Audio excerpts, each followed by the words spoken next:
welcome in the Introverted Business Experience. This is Keith Evans, but I will let you introduce yourself because obviously, who better than yourself, right? Go ahead. Hello, everybody. It's Keith Lambo Evans. That's what the L stands for. We'll talk a little bit more about that. I work in agency. At least that's what I promote out to the real world. But the reality is, my company is kind of a little bit more like a SaaS, actually. Primarily focused on local SEO. I do a lot of conversion optimization. Agencies hire me for that. I do a little bit of hacking. And then I've become an accidental, let's use those quotes up here, accidental promoter in the marketing world. We'll talk a little bit about that too. Awesome. I'm excited about it. First, I thought you were going to do like aerobics with us, That's one of the nice benefits is that when you are your own business owner, right, there's a certain level of professionalism that you should come in on. But I'm like, no, I'm going back to the gym, and I hate to wear regular street clothes and then go to the gym and you gotta take off all your stuff. So I'm just like, I need the breakaway pants, just like rip them right off. And one, and two. My normal attire is I'm usually in like, oh, you're gonna go play basketball today? Did you just come from the gym? No, this is just my cool casual look, every day. So, and I think it's psychologically, it's preparing me for like, hey, dumbass, you put on gym socks, you got your sneakers on, you got your gym shorts, you have your athletic wear. Yeah. Go to the gym. Why are you not working out, right? But next thing you know, you're putting out fires at the end of the day, and then you get a text from the girlfriend, text from the wife. You got to do these chores. You got to run to the grocery store, and then the next thing you know, you're like, ah, shit, screw it. Yeah, no, I spend most of my time in the gym to avoid those text messages. You talked about going back to the gym. How is that going for you? Not too bad. I'm built like a, Green Bay linebacker. I clearly have a little bit too much of the Cro-Magnon Neanderthal chromosome in my body. So I'm just husky, right? We'll use that word. I'm husky, right? The fat is all over my body.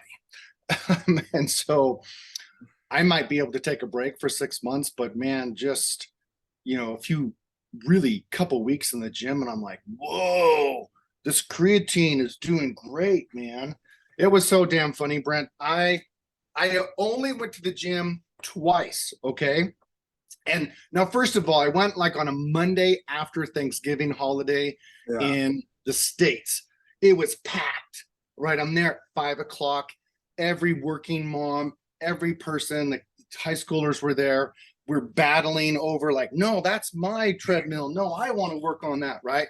So I'm there, and I'm smart enough to know at my young age of 50, I took drugs beforehand. Now I'm talking like Advil, Tylenol, aspirin. If you take that medication, call it medication, before you work out, there's a greater chance you won't be as sore, right? Yeah.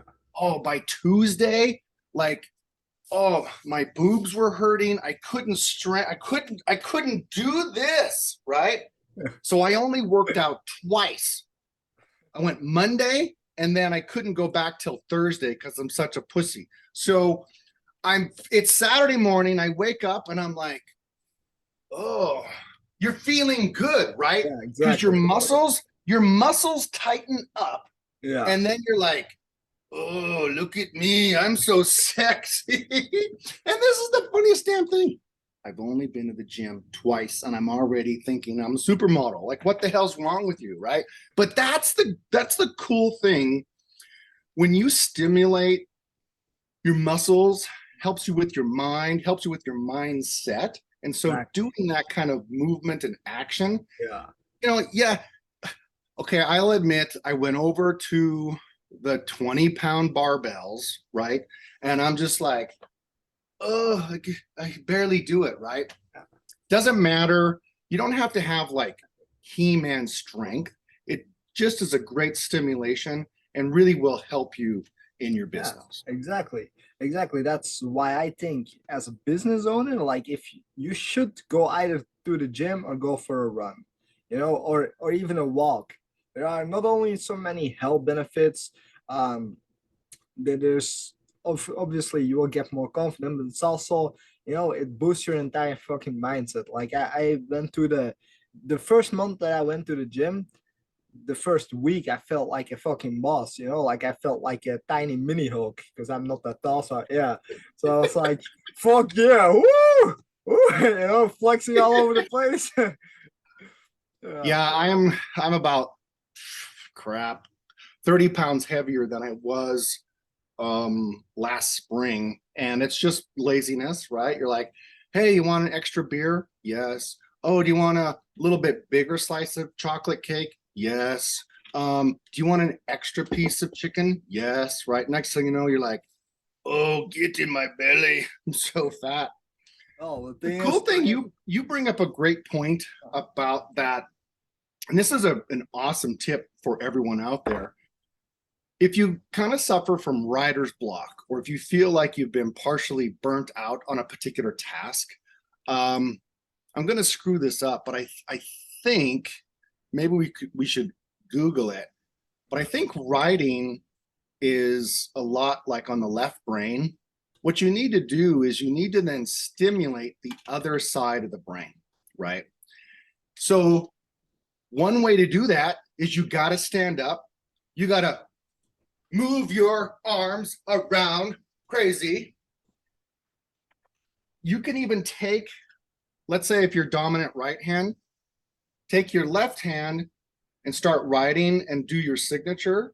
If you start singing, I like to sing, I'm not very good at it, or dancing, or if you grab an instrument. I know there's a lot of guys in the, introverts and in the marketing, technical, analytical world. They'll play the piano, they'll play guitars. That's a great way to take that break and stimulate another part of your brain. yeah, it's actually a necessity because I watch a lot of documentaries on this. And this one professor, he actually demonstrated that if you take regular breaks, but actual breaks, right, not just sitting around, that your productivity goes up. Because it's very difficult to stay focused on a certain task for prolonged hours and keep that main productivity that you had in the first hour going on. So what you should do is actually work for an hour or two and take a 5 to 15 minute break. That's an actual break, doing something completely different. And Right. then Completely different. once you start working again, the productivity is back. Now, of course, in the end, like in the beginning, you'll feel like you're doing less, but in the end, if you would count it up, you actually did way more. So it's, yeah, I think, and the best kind of break to take is the gym, in my opinion. You know, Yeah. yeah, And I think the other thing too, it's like, um, someone made a great point the other day that said, let me just tell you where my hiccup is, where my brain goes to, which then it turns into um, the I can't, right? Which it really revolves around time. I will typically try to do 20 to 30 minutes of cardio and yeah, then maybe another 30 minutes of some strength training. You have to drive there, you got to change, you got to work out. A lot of us will also shower at the time. So you might be in a good hour, 15 minutes, hour and a half for your workout. yeah, If you kind of just step back and say, oh, I can't take an hour out of my day. What if you just did 10 minutes, 5 minutes, right? Where you put an elliptical trainer next yeah, to your desk. You just went outside, walked briskly around the block.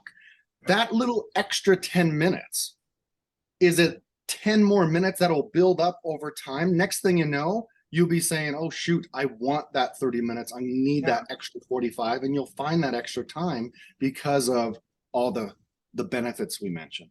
Yeah, and for people not knowing this, if you work out for, I think it's a week, I think it's a weekly basis. If you work out for 42 minutes, I think it's weekly, could be daily. But if you work out for 42 minutes, um, it's proven scientifically, and I will actually link the study, that you will become more, you become more focused, more confident, and your work productivity and your results get better, because you like a lot of people don't realize how draining it is to sit in front of a computer, you know, like for all that time. Because we, like in my case, I'm a computer addict, but and a lot of people don't know this about me, but I am terrified of becoming fat. This doesn't mean that I'm fat phobic. I actually was extremely fat. I was 130 kilos, which is, Wow. yeah. A lot. So once I start working out, like all those benefits, my work went up, like you start feeling better. So even if it's only for 10 minutes, if you can push yourself to do that consistently every day, it's not about the 10 minutes you're working out. It's more so about you push yourself to do something that you're uncomfortable with for that period consistently. Or it like you learn, like discipline is a learned behavior. And that is a great way to learn it. I saw this fitness coach who actually told his students to go to the gym, wait there for 2 minutes, and then go back out for an entire month. And that was just to teach them how to show up, being consistent and showing up. Because that's, again, discipline is a very learned behavior. So I think, yeah, discipline is a main ingredient when it comes to business, and working out has lots of benefits. So Yeah, I, totally. yeah, When I was finding that success and going to the gym regularly, I was just excited to hit that goal, right? yeah, And being an extrovert, I'd walk into the gym at 12, almost like always at the same time, because I wanted to do it on my lunch break. And I started to get to know some of the patrons and then also some of the trainers. yeah, And then I told them, I said, this is my fourth day in a row. And they're like, oh, great. And then I'm like, this is my eighth day, haven't missed a day. And then I told them, as soon as you walk in the door, I told them, I says, you need a giant whiteboard, right? A yeah, giant whiteboard that people can just write motivational things. Because personally, what I would have done, I would have said, Lambo has been here 10 days in a row. And then I would change it every day, right? yeah, And they're like, oh, that's a great idea. Of course, yeah, didn't go anywhere. But yeah, that's also how my brain works in the marketing world, and how I connect with people and have a lot of great success is I look at things, stand back and say, how can we increase the conversions better? How could we yes, sell more? How can we train Google to recognize this is quality content? How can we get the yes, consumer to act, right? And physically say, yes, I want to order and do that. Um, that's I've been doing sales and marketing 20 plus years. And I'm just, you give me a camera, I take a great picture. I shoot video, I do writing, yeah, I just sort of do it all. And it's just a God given talent of mine to say, hey, if I can help a small business earn more sales because of the marketing that I do, well, perfect, right? I benefit as well. well, I think that's the beauty of it. While you were mentioning all of this, the only thing you really mentioned is you like helping people through something you're great at. And I think that in itself is that for me, that's a constant motivator, being able to help other people. I also think what you do, conversion rate optimization, is something that you know you see that at the big levels, and I think that's really cool. And the reason why I say you see that at big levels is because they don't do that enough as beginning marketeers. You know, I see a lot of people focusing on SEO, but they totally forget email marketing, or they even neglect conversion rate optimization, or you know, they just look at their specific piece. Um, I think, yeah, that's what makes the big leagues stand out. You know, it's not Yeah. because they look at conversion rate optimizations. No, they need the whole picture, and I think conversion rate optimization is something really useful, yet not talked enough about in the lower brackets of the industry, if that makes sense. Well, and the other thing too, it's heavily overlooked in affiliate, Yeah, because I think their main thing is I'll just get enough traffic, I'll do a best of comparison, and then I just need them to click the link, and yeah, then I'll have that little cookie tracking, right? yeah, exactly. But we also know with the helpful content update and thin doorway pages and trying to say, you just can't make another page that is similar to someone else. You have to have a different perspective and have a different spin. And then Google will say, oh, this is unique, it's helpful, but the person who benefits is the actual user. So in my writing, I try to do a little humor, a little emotion, uh, pull on their heartstrings. If I can get them to, Yeah, cry a little bit, stimulate that emotion, then they're going to it'll be more memorable. And then if you give them what they want, and then of course the action benefit, that's one of the things. It's not just simple learn more. yeah, It's really you get something if you click this button. As long as that is what that user wants, you yeah. can benefit for sure. No, I think that's indeed like it's highly overlooked, and I don't know necessarily like I've met great affiliate marketeers like Israel. Again, he's one of my favorite guys. I know that he looks at it continuously, you know. But most people they think, oh, I just create a website and it will just like I will pump some traffic and that's enough. There is this barrier where you set yourself apart from a beginner, and I think that's where you start completing the puzzle, you know. And it's like you say, it's you make the content for the user.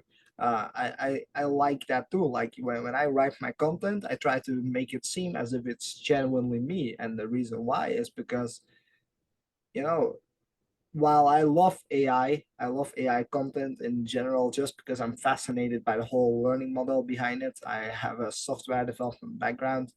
Um, I enjoy that. But from an actual conversion standpoint, I think, you know, it's far better if you just well write it in a way that it actually is for the users to experience, if that makes sense.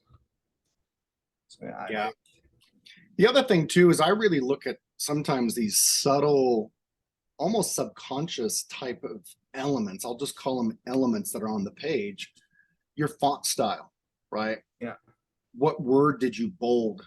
Now, from an SEO, you say, well, if I use the strong um, element around it, then it's going to help with that keyword. But what do we also know from how humans read a screen? They're going to see the biggest words first. yeah, And people are also stupid, they're lazy. yeah, And therefore, your main universal benefit, right? That main thing that says, why are you here and what can you get out of this page? You really need to tie it in, as they say, above the fold, and it needs to somewhat tie into a headline, right? yeah, You exactly. can have a headline that can um, be confrontational, it can ask a question, it can even be um, unique to, oh, controversial in that situation, but you might need a slightly smaller font subheadline and a couple bullets, and that's just enough for people to say, oh, that is exactly the problem I'm having, and they say they can help me. Click to learn more, or try out the free trial or whatever that case is, right? Yeah. Another big tip too in the conversion optimization is social proof, meaning if you have your trust elements, so that could be the as seen on factors, your security type factors. When I mean security is this is not talked a lot about in psychological of conversion optimization, but a human, when they would come on and you're trying to build trust quickly, they might have some insecurities about giving you money, right? Yeah. And even just by saying 10 years in business or certified X, that's just enough to reassure that shopper of, oh, okay, I feel more confident. The other trust items in that social proof, which is humans are going to do what other humans are doing. So if Yeah. I see agency owner loves this product, then I'm going to say, oh, well, I'm an agency owner and I have that same issue. I should try it too. There, you can even go as far as a lot of the design that I do is really been targeted a lot to women shoppers. If you really do studies and indicate the wife, the female of the house, has a lot of influence, and she's the one who's out shopping and looking at things. So if you have a social proof that has let's say the user has blonde hair, if your social proof has blonde hair, and let's say their name is Elizabeth or Diane or somewhat of a more classical first name, especially if it's funny if it's tied into uh, British royalty, you have a higher chance of someone saying, I trust that. Yeah. And I've done it. I've done pure tests where we just changed the person's name. Yeah. Conversions have gone up. I think the one test was like a 1.7%, which, oh, well, that's not huge, but over dozens and dozens of purchases, wow, it's nice to get those 2 extra sales every week. Yeah, I think one of the main things about this is what people should learn from this is you should know your audience. You know, you like know who you're marketing Absolutely. to, and I think that's something that's emphasized a little too little because they say know your audience, but it's really difficult as beginners to really know how you should do that. Um, for example, I actually survey my clients, I survey potential buyers because the more information you have, the better. And it's actually funny you bring up wording because I was recently, like I think it was 2 days ago, watching this video about a guy who actually said it perfectly. Like he was teaching people, and this guy he said, I have 8 years of experience as a pilot, and he said, no, what you should say is I have almost a decade of experience in the transport business, and I'm here to help you, something like that. And just by changing 8 years to almost a decade, that's such a significant different result because like you're confirming that you're an expert at your thing. A decade sounds far more impressionable than 8 years. So how you word things is definitely like very important. And I think I recently read the book of Sell Like Crazy. I don't know if you know, it's been booming with that King Kong agency. um, but that guy makes some excellent points in there. It's like having good SEO, it's amazing. Having good marketing is vital, but a lot of the things also start on the website. Majority of things like your copy needs to be freaking amazing. You have to know your audience. You have to know who you're marketing to, and then you can tailor it towards it. And I think conversion rate optimization is absolutely key. I think that can actually make or break a landing page if we look at the bigger spectrum of it. I'll share a little secret with everybody out there, and actually was some people probably think I was semi joking, but I posted something in the Signals Lab the other day that SEO is dead. And then I did that classic graph, right? Like, oh, I did all these things and my ranking went up, right?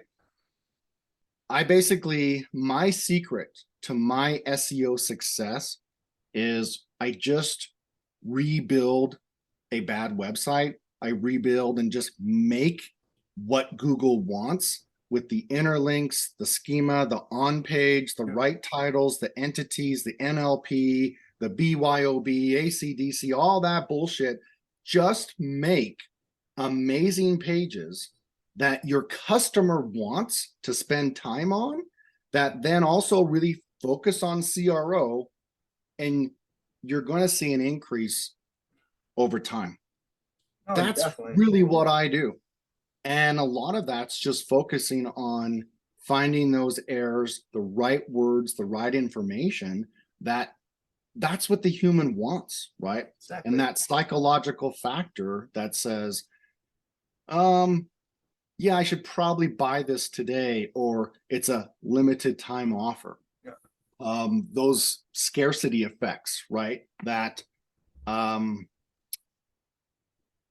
let's think back to COVID and spring, summer of 2020. Most of the world, or at least in America, they were going batshit crazy over toilet paper supplies. Yeah. This is what happens when you, and right now there's something happening on the shelves of American pharmacies. Cold and flu products for children are like blitzed out, non-existent across Canada, and some of the places in the US hit really hard with flu season. A human, it's just who we are. If we see something in short supply, we will then want more of it. We want all of it, right? Yeah, exactly. And it's not a very good social aspect, and it's part of the reason why greedy, aggressive capitalism and mowing down forests and all the and people buying way too much toilet paper, right? Exactly. It's a psychological factor. If we see something on short supply, you're like, well, we only need one, but you end up buying three, and then hurting someone else. Exactly. It's like they're too scared to run out of, so they buy more than they need, like, because it's already on short supply. It's actually funny because in America this happened with something for diabetics. Because they started buying, I don't know how to pronounce it. I think it's Ozempic or Ozempic, Okay. and they start using it for weight loss. But what they actually found out is that it's like the demand became bigger. It's not necessarily because people needed more of it, but more so that they were beginning to be scared of running out of it. And it wasn't actually diabetics who would actually need the medication that were getting big supplies of it. No, we're just people who read something on the internet about it and decided to buy more of it. So yeah, I think scarcity indeed is. And there's a huge factor on scarcity, which means, or you have to imply, or at least be able to prove that it's truthful. Yeah. Meaning, if you have a particular offer, and that's why a lot of times you see timer countdowns, right? Now, I use scarcity in the Mastermind Mansion event because we only sell 40 tickets. And then, now we're down to 24 seats, and when they're gone, right?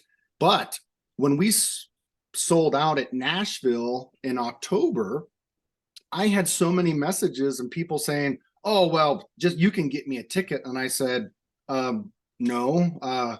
When I tell people there's 7 tickets left, I really mean there's 7 tickets left. So now my trust factor goes up because a lot of people will use bullshit to try to force the sale. But now I get more trust, and people say, oh, that's all the tickets that are remaining. If you want to go hang out with SEO marketers in Austin in April, well, shoot, you better reserve your ticket. Oh, exactly. It's actually funny you brought up the mastermind mention because I was meaning to ask you what drove Yeah. you actually to get that going. Like it's a very exclusive event, right? Yeah, I know. Um, I've sort of turned into an accidental promoter. Um, it was about 3.5 years ago. Jordan Pierce and I, we just talked about that. Some of these events are just not well run. They're just too big. And then, even 5 years ago, the very first time I met Kyle Roof and I met Ted Kabitis, some of the best times and the best conversation we had were just at dinner and in the lobby. And of course, having a couple beers, right? And of course, next thing you know, all the secrets come out, right? Yeah. And I'm just like, this is where the event is. This is where people need to really connect and network and learn. Because yes, a speaker's great and they're leading a discussion and they're kind of challenging your wisdom and getting you to think outside the box. But when you network with them and they give you their cell phone, they give you an email, they tell you things, next thing you know, your agency could be making thousands and they're happy to connect. So come around when we were getting out of COVID. So I guess it was into shoot, it's 2022 now. I almost got to think backwards. In August of 21, coming out of COVID, a lot of the relaxations were backing off, right? And so in that spring, Terry Samuels reached out and got me and Jordan and Alan Levings and then his wife involved and said, well, we should probably do something. I'm like, well, okay, fine. Well, at that time, they're like, oh, well, let's just put this on LAMBO'S credit card. And I'm like, well, if it's going to be on my credit card, then, I'm obviously going to, take the blunt of it and be in charge. Worked out great. We had 22 people. We rented people called it the porn house, but we rented an Airbnb in Las Vegas and we just invited our friends and hung out in the pool and had an open discussion, which was just, a very caring and sharing atmosphere. That was so much fun that we then said, well, where do you want to go next? Right. So people were saying, well, Texas sounds great, New Orleans. And lo and behold, we end up in April 2021 in New Orleans. Or pardon me, I'm getting my years messed up. We went to New Orleans in April, and then that was a huge event. We got upwards of, I think, 30 plus. We basically just bought out a Airbnb, or pardon me, a bed and breakfast, and did that. Then moving into the next event, we knew that people were basically saying, hey, you should do this every 6 months, right? Just get 30 to 40 people who are really, the gurus, the experts, and get a few agencies involved and just to hang out in a very more relaxed atmosphere and something it's very affordable because Mastermind Mansion, we pay for everything. We have a banquet celebration dinner. We pay for lunch. You get meals served. If you stay on site, you also get breakfast too. So it's a fantastic event. We then announced, we said, hey, Nashville just happened in October 22 was in such high demand. I said, hey, we need to have some decisions. What do you want to do? And sadly, we heard nothing from the other founders. But Stephanie Solheim came on 6 months ago and has helped out. And so we're also really a big proponent of getting more women educated and involved on the marketing side. And here we are. We just killed it in Nashville. We had a 9.7 out of 10 rating, our highest ever. People just love the opportunity that even if you don't want to have a drink, you can still learn and mingle one-on-one with those deep conversations. And so right now, April 2nd, we're going to be in Austin, Texas. We bought out another giant mansion. We have a pool. We have a roof deck with a bar. We also have some entertainment lined up.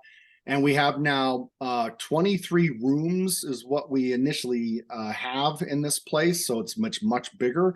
And we have just 40 seats is all we're going to offer. And that right now is, someone picked up, so we're 40% sold out on that. But it's less than 5 months away, right? Yeah.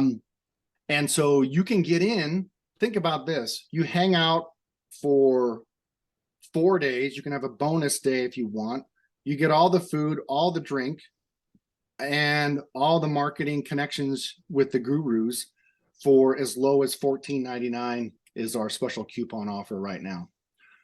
14, and see, and that's another leveraging the psychology of, oh, $14.99, that doesn't sound too bad to hang out, have a vacation for 4 days in Austin, Texas. Oh, exactly. And I think one of the big sales points of the mastermind mention is that, like, look at those big conferences, right? That they're really cool, but not like most people in the marketing industry aren't that extroverted. Actually, a lot of people aren't. And it's very difficult for them to go network with people because it takes a lot of guts to approach somebody, and be like, hey, this is what I do. There's always this little bit of tension as well when you start networking, because you're meeting each other in an atmosphere that isn't necessarily, I would say, intimate enough to do some actual networking. While going to the mastermind mention, it's like you mentioned, is that there's no stress, there's no pressure. You just relax and you just see what happens. You mingle with people, you get to know great people, and you don't really have to approach anybody in the sense of that there's hundreds of people lined up. No, that's a small group that's willing to connect with each other, all with the same purpose. I think that's one of the bigger sales points. That's what I think is very attractive to it. Is and I had an interesting comment. We sent an invitation out to a female, and she actually said no, she would rather go to a much bigger event because then she can just hide and be absorbed as a wallflower, right? But the reality is, I think that if you really want to take your agency to the next level and network with the right people who are in affiliate and in sales and in local marketing, GBP, all that kind of stuff, a smaller atmosphere is going to allow you to talk without being in front of a lot of people. And one of the cool things we do too in the Mastermind Mansion during the discussion, we actually have anonymity, meaning you can ask questions right from your laptop or your phone. Cool. Yeah. So you don't have to say, I'm the dumbass who asked the question. Now, cool. Now as much as I know about SEO and being a bit of an extrovert, I don't mind being the idiot who will ask that question because I know other people are thinking it and it helps stimulate other conversation. That's one of the cool things, is that we set up the tables so it's like a round table. So it's U-shaped, meaning you'll be able to see and have eye contact with everyone. So even though you might have like a lead person like Kyle Roof, or Craig Campbell saying, hey, let's talk about affiliate, they'll stimulate questions and then we will then talk about that, hence that kind of masterminding setup. No, I like that a lot. It's also very funny that you said that. Like, I do not mind being a dumb person in the room.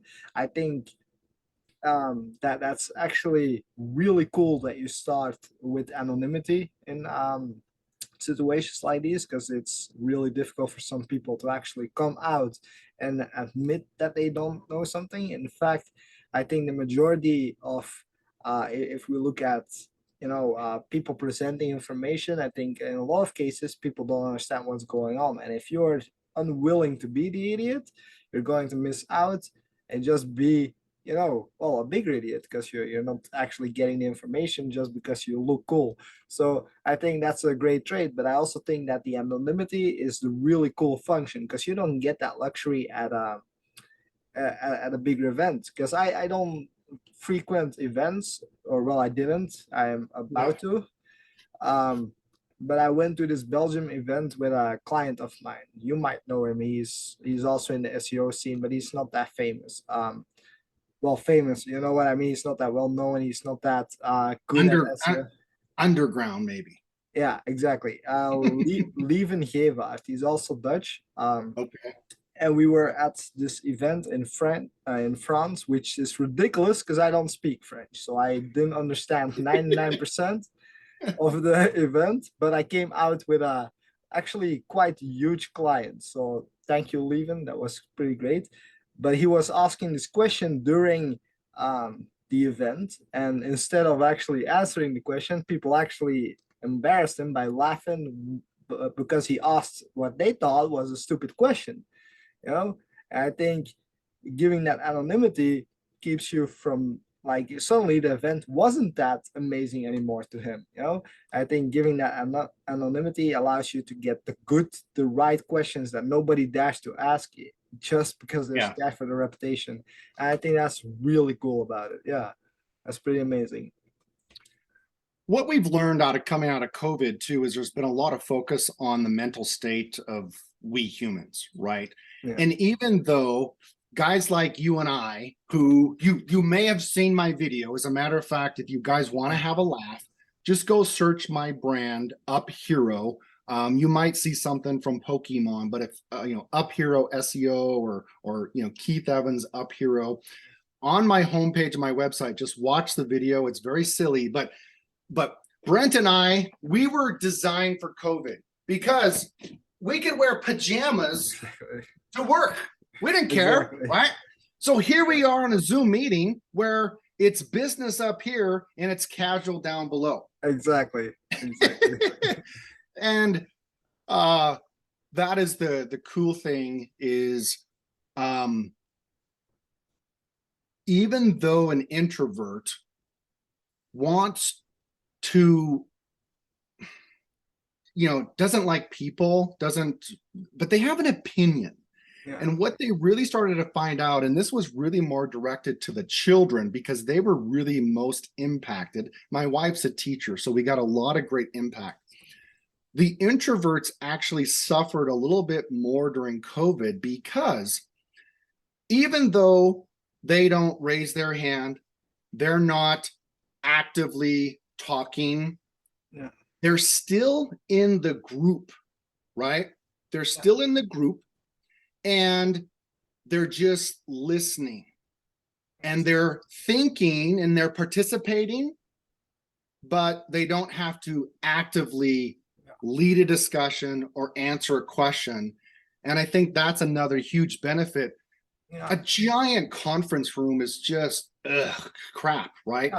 Like when you just have 25, 30 people hanging out in a space where a lot of them are all masters of their craft, and you can just sit back and text in a question or get them, in the hallway, or go talk to them at the kitchen or outside on the patio or even poolside. Those are all the benefits of these smaller events for sure. Oh, exactly. Like they don't put the spotlight on you when you start talking, like that's something I majorly dislike, is when you're at a event, at least at this event, you have to stand up to ask your question, or you have to, but and they'll give you a microphone. Yeah, exactly. Your turn. Like, this thing on, right? You're like, no, right? Like, just no pressure at all, like. Right. Yeah, well, I'm not really an introvert, which is funny because it's called the introverted business experience. But a lot of people are, and it's like you said, they do have an opinion, and I think it's better than do it in a group where it's casual, approach to it than giving somebody a microphone and they're like, yeah, no pressure, sure at all, like And yeah, sadly, a lot of our SEOs are so analytical, and they'll be like, well, you misspoke, let's say, and I do it a lot, right? You say the wrong term, and then they're like, well, that's applying to this. Oh, no, but that's not what I meant. But that's what you said, right? And you're like, fuck you. I just, the question I'm asking. Can you just help? Or do you just want to be an asshole, right? yeah. On this group or in this event? No, exactly, and yeah, that's why I think it's better because especially for somebody like me, I like to joke around. I like to have fun. I like to be comfortable because I think that the most like when people are actually gonna share information is when they are comfortable. When they're having a good time, and not when there's like a lot of well, it's not just pressure on the person asking Yeah. a question. It's also on the guy on stage, and yeah, sure, they do have the benefits. Like I do think big conferences are still good, but yeah, I just think there's too much pressure. And I don't know, for somebody like me who likes to joke around, I will end up with a lot of friends at the end. There's one huge benefit too, as you probably are aware. Um, we don't record anything at Mastermind Mansion. Yeah, yeah, People want to stream, they want to yeah, connect, and we flat out tell them, we say, for $14.99 and an air flight and to hang out with your friends, and network and really yeah, change who you want to be in 2023, you're not going to get secrets when it's recorded, because now it's out there to be copied and duplicated and ripped off yeah, by some of the assholes of the marketing world. yeah, exactly. And I also think, Like Patel. I didn't say that. No. I think that's a great point you're making. Like, obviously, it's what makes it exclusive, But also, when you are not worried about what you're saying, like when you don't have to be worried about what you're spilling, you just know that you're in a good company. That's when the real stuff starts happening. So, yeah, it's like you say, it's I like the exclusivity about it, and again, the price isn't like I would rather pay that 14.99 than go to a huge conference because the ROI in itself is there. It's not that you're making actual money back, but you're getting so much information. I can only imagine what kind of result that will have on your agency or affiliate marketing career, or whether you're doing lead generation. Like some of those people going, for example, when I started out, one of the people actually teaching me some stuff was Terry Samuels. So those people are going to the mastermind mansion and they like, yeah, that they are, yeah, sorry that I say this, Terry, but you're like a dinosaur in the in the industry, which I obviously mean with compliments, meaning he knows his stuff. Like one of my The favorite things was meeting Alex Barr. I don't know if you know him, Alex Barr. Yes, love that guy. Yeah. Yeah, I met him. Like I visited America twice, and I was in Colorado, and I met him, and he just picked apart my agency in less than 5 minutes. We were sitting in front of each other at a McDonald's, and he was like, "Yeah, it's this and that, and if I was you, I would do this and that." And I came home, and at that point, I was only doing like 5,000 a month, and that's when I spiked to 20K a month in like literally less than a month. And that's when my business started going upwards, just from that single meeting. Those guys, they Yeah. know more, but they're just not going to say that online because you know the value is in talking with other people, networking. Network is network. Yeah. So Right. Because people will say this, that your network is part of your net worth, right? yeah, I don't have all the answers, right? yeah, But there's people. I could reach out to Craig Campbell. I could ask Ted Kabidas. I could reach out to Kyle Roof, even, Holly. These are folks that, hey, do you have an insight? Can you help me with this? Or what do you think? Right. yeah, And then we have these discussions. And obviously, it's that networking of trust, right? That We didn't screw people over. We're not an asshole. Because one thing people really have to understand, the Mastermind Mansion is actually like a private event. So you're not going to find Dr. Matt Boley. You're not going to find Chase Reiner. You're not going to find Skylar Mew. You're not going to find some of the assholes of the world at our event because they are notorious. Just they're so full of shit. They're so full of shit that they just believe it, right? And we want the best people, meaning they really care about growing their company and growing their network and helping other agencies.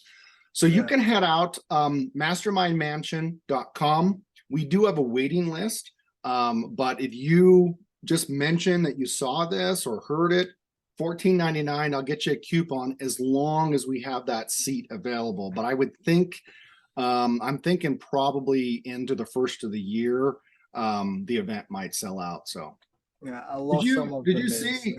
I don't know if you saw Yeah. the Christmas background back here. You might be wondering with there's a couch. We do a little fundraiser. Everyone loves animals, especially dogs, right? And cats. And so we do something here in the States. Some people might call it Claus for Paws or Santa Paws. We basically took Santa Claus and we did photos. We raised over $1,100 on Saturday, and then I was Buddy the Elf. So I was Buddy, yeah. And then there was actually some people who were like, "Can we have a picture with you?" And I'm like, "Yeah, okay." So, anyways, if you're wondering, I just don't have this goofy attire hanging out over here. It's because of Christmas. Yeah, no, I thought you were about to head out, and that was what you were wearing. Yeah. No, for people listening, definitely, if you want to take your stuff like your business to the next level, I really do think Mastermind Mansion is where it's at. It's a very exclusive event, I would say, and many of the people coming. I also love the name drops you did on people that aren't coming, because I thought I was the only one who saw it that way. So that's great. But Craig, Kyle, Terry, Terry is an absolute boss at his craft. They all are. So if you get the chance to meet these people for only a fraction of the price, because I think $14.99 is basically a vacation, but this time you will actually learn something. And we really do set it up like a vacation. There's videos and other information out there.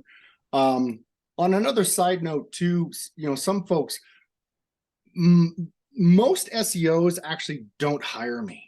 I go like factory direct, meaning I more focus on the small business owner. And that's part of the reason why I pass on a lower price. But some agencies and some writers and folks who have problems with conversions, they do hire me to optimize a page. My specialty certainly is on CRO, tying into the on-page SEO. And then I also connect that obviously on the local side for Google Maps and really making those pages pop. So if someone's out of the country, they can't make it, or it's just not a good time for them. If you need any insight on conversion optimization, you want me to look at a page, I'm happy to do that. Just you can shoot me an email or even just get my DMs. Happy to take a look. That's very kind of you. And I would say the same thing. I mainly focus on smaller businesses. In fact, what I do is I look for industries. I'm actually gonna quickly give away my strategy, so y'all will learn something from this, hopefully.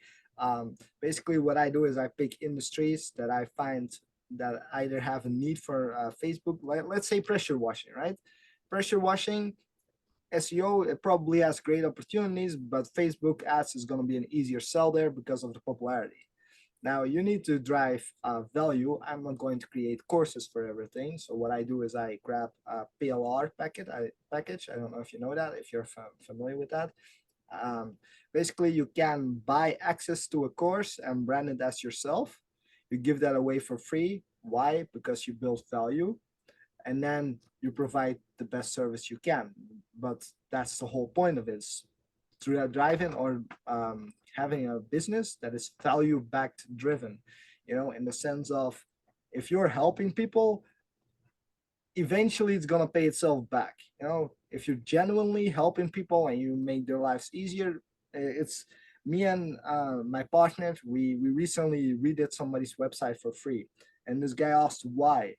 Normally we don't do that, and I said it's because it only makes sense, because in the end, even if you decide not to work with us, we're going to have somebody cheering for us, somebody who is willing to leave that review, somebody who is willing to leave that testimonial. So there's always going to be an ROI, and that's basically what I do. Is I make sure that people in certain industries see me as that guy who they can come to with questions by being helpful, and I provide free content. Obviously, I don't work on all of it myself because I'm still a guy who loves systems. It's very important to have scalable systems, because otherwise I wouldn't be able to do it. But yeah, that's how you can scale an agency out of nothing. Like it's quite easy that way. Yeah. I have a quick mastermind moment. Sometimes at the end of the event, we might have some sort of something special. And in Nashville, we rented a party bus. Now, Nashville, Tennessee is like the capital of bachelorette parties. And just a little secret: if you're a man and you're single, you want to go to Nashville, there's women everywhere there. Okay, so we rented a party bus. Now you have to understand, this is the Bible Belt of America, right? So you couldn't just, they're not stopping at bars, right? What they did say, you can buy beer and bring it on, but it can't exceed like 10%, 14% alcohol. So we're like, what? Are you, like, no way. Like, this is Tennessee. We need Jack Daniels. We need the good stuff. So unbeknownst to, so we did. So a lot of us bought beer, right? And Stephanie got some Truly, and we got whatever, right? And no one snuck anything on. So we're going on the party bus, traveling around Nashville, having a good time. And they're like, oh, it's a potty break. And they stop at a whiskey making, what would you call it? A distillery, right? So we're like, oh my gosh, right? How are we going to do this? So the masterminds, and I give a lot of credit to Kevin Heimlich. He's awesome. He's a Southern California boy. And Jeff Lenny, who's big into affiliate. They're like, okay, this is what we're going to do. Keith, you go get a pitcher of soda with the ice. We'll get cups and then give them extra money. So I paid like $20 for this tall pitcher. Jeff, the master of bourbon and whiskey, he's looking at this wall. He's like, let's do the caramel whiskey. They buy the bottle. I walk out the door. Now there is a cop. There is a cop at the door, and I'm walking out with the soda. Right. So I get on the bus. The bus driver just looks at me, and I'm like, yep, it's just soda. Of course, everyone's like horny, like, what is that? What do you got here? Oh my gosh, right? And I'm like, it's just soda. And they're like, I'm like, no, it's just soda, wink, wink. So Kevin hides it in his coat, walks on the bus. We all then huddle up, glug, glug, glug, glug, glug, and then we start pouring around our caramel Coke. And the party went from like a 10 to an 11. And thank you, Kevin. Thank you, Jeff. Jeff Lenny actually will be at the Austin event. He's really kind of an underground affiliate guy, and he'll be speaking there and leading in some discussions.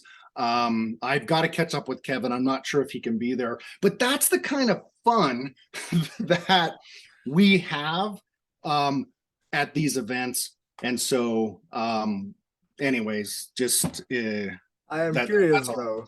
Like, what is it with Americans and their tolerance for alcohol? Like when I went to the States, and Sam Greska, I know you are watching because he follows my stuff, but I went to the States to my clients, and I don't drink a lot, so I have a really low. Like if I drink one beer, I am, yeah. If I drink two beers, I start hugging people. This guy, he gives me like this cup and he says, Brent, drink this. And I take a sip and it's really nasty, you know? And I'm like, what is this? He says, it's just coconut milk. And I drink it in a hole. My world was black. I started chasing away, and this really happened. I started like we were doing a barbecue. I started chasing away, like I ran away over the entire field from a bear, but there was no bear. At the time, my girlfriend, she was on the toilet there, and I'm like, no, there's a bear, and I keep running away. I just left her there to die. If there was a real bear, she would be dead, like. Oh my gosh. Yeah, I never got so drunk in my life. One shot. Like, what's it with you guys and your tolerance for alcohol? Like, one beer, and I am already, after two beers, I start dancing on fucking tables. I think for a lot of us, clients suck, right? Yeah. And alcohol would give you a little bit of a boost of a high. It's obviously a depressant in the end, right? But with a lot of the laws being passed where you can pop some THC or smoke some weed, it's just sort of sometimes a way to get away from the stress and the bullshit. The nice thing is my company, I don't really have to deal much with client crap, so that's good. No, exactly. Like, clients, they aren't always as understanding as most people.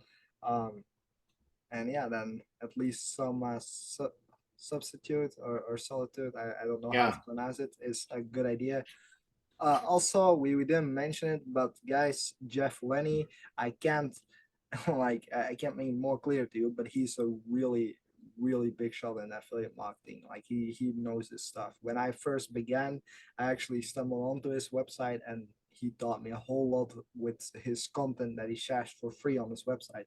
So I will also link that in the And description. he's been doing it a while. He's Yeah. kind of he spoke at the SEO Rock Stars.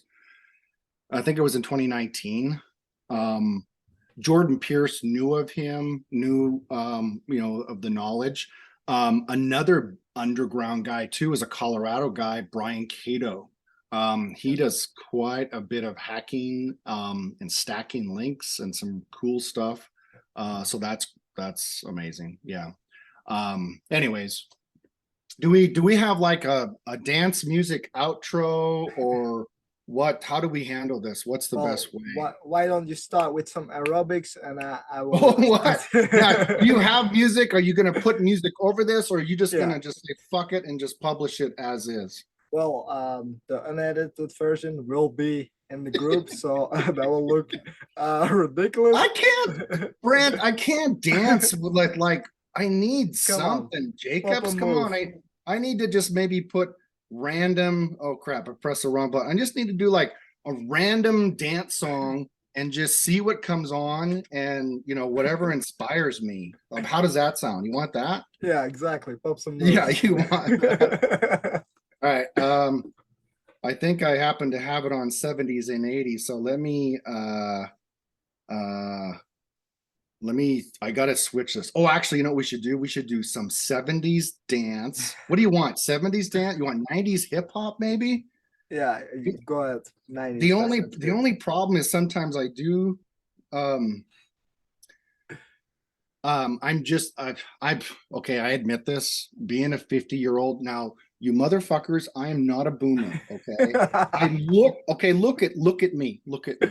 I look like I'm 40, but I'm actually 17 in a 50-year-old body. Okay. So I'm Generation X. Okay.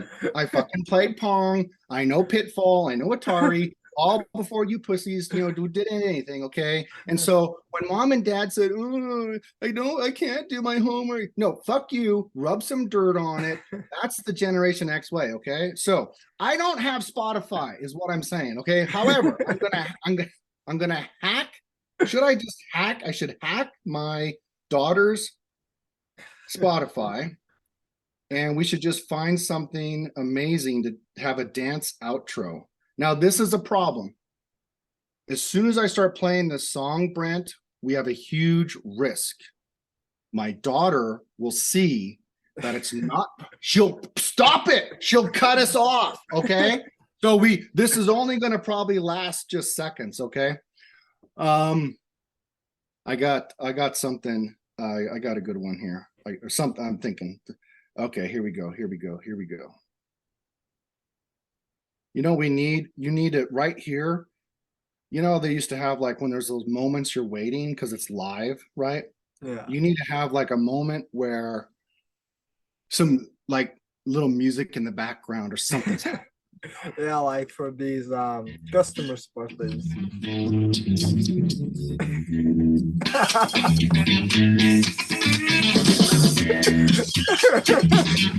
Oh, I should touch myself.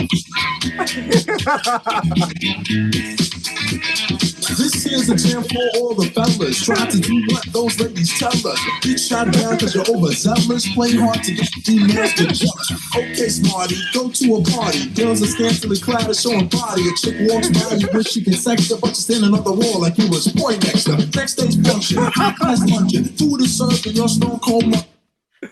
Oh, I told you she'd shut it down. She shut down the sexiness. Well, damn her.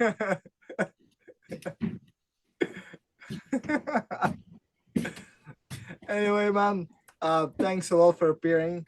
Means the world to me, even though. Look at me, I'm sweating. I'm like, oh my God, I'm so out of shape, Brent. Well, speaking about out of shape, I'm gonna hit the gym myself. Thank you so much, man. Seriously, it was a pleasure meeting you, especially because you understand sarcasm and humor, so I love that. I don't know what's going on with the rest. A lot of people, especially in bed, they fake a lot of things, but I never fake a sarcasm ever. Okay. So it's all real. Right. Awesome. Thank you for appearing, man. Is there hey guys, thank you plug? For your time. Appreciate your questions, learning. Awesome. Oh boy.